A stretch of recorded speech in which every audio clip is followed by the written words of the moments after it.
Master and Girish, what will happen to this sinner? Sri Ramakrishna sang in a tender voice. Turning his eyes upward, meditate on the Lord, the slayer of hell's dire woes. He who removes the fear of death. Thinking of him, the soul is freed from worldly grief and sails across the sea of life in the twinkling of an eye. Consider, O my mind, why you have come to earth. What gain is there in evil thoughts and deeds? Your way lies not through these. Perform your penance here by meditating long and deep on the everlasting Lord. Master sails across the sea of life in the twinkling of an eye. One attains the vision of God if Mahamaya steps aside from the door. Mahamaya's grace is necessary, hence the worship of Sakti. You see, God is near us, but it is not possible to know him because Mahamaya stands between. Rama, Lakshmana, and Sita were walking along. Rama walked ahead, Sita in the middle, and Lakshmana last. Lakshmana was only 2.5 cubits away from Rama. But he couldn't see Rama because Sita Mahamaya was in the way.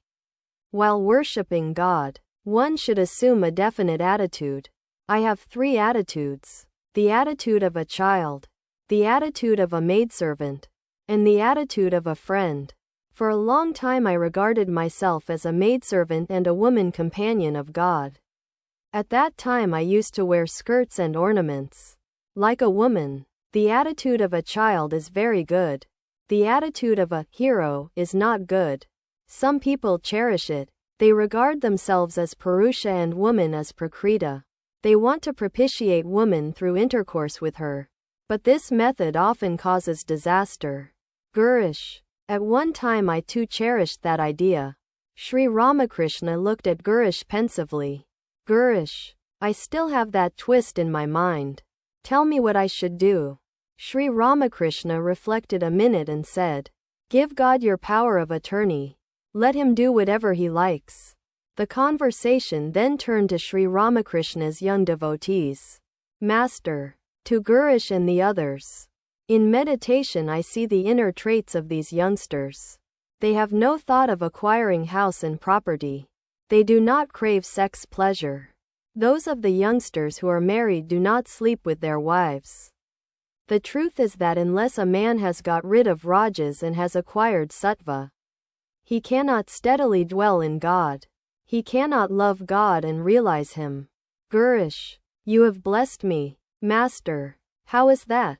I said that you would succeed if you were sincere.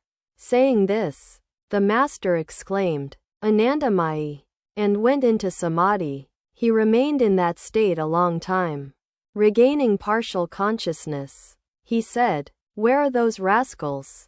Brought Baburam to him. Sri Ramakrishna looked at Baburam and the other devotees and said, still in ecstasy, the bliss of Satchidananda is indeed good. But what about the bliss of divine inebriation? He began to sing, once for all. This time, I have thoroughly understood, from one who knows it well. I have learnt the secret of bhava. Again he sang, why should I go to Ganga or Gaya, to Kasi, Kanchi, or Prabhas, so long as I can breathe my last with Kali's name upon my lips? The master continued, saying, while praying to the Divine Mother, I said, O Mother, I don't seek anything else. Give me only pure love for thee. Sri Ramakrishna was pleased with Girish's calm mood.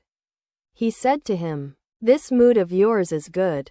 The calm mood is the best. The master was seated in the manager's room. A man entered and said, will you see the farce? The confusion of marriage. It is being played now. Sri Ramakrishna said to Girish, what have you done? This farce after the life of Prahlada. First sweets and rice pudding and then a dish of bitter herbs. After the theatre, the actresses, following Girish's instructions, came to the room to salute Sri Ramakrishna. They bowed before him, touching the ground with their foreheads. The devotees noticed that some of the actresses, in saluting the master, touched his feet. He said to them very tenderly, please don't do that, mother. After the actresses had left the room, Sri Ramakrishna said to the devotees, "It is all he." Only in different forms. The carriage was ready at the door. Girish and the others came to the street to see the master off. As soon as Sri Ramakrishna stepped into the carriage, he went into deep samadhi. Narayan and several other devotees were with him. The carriage started for Dakshineswar.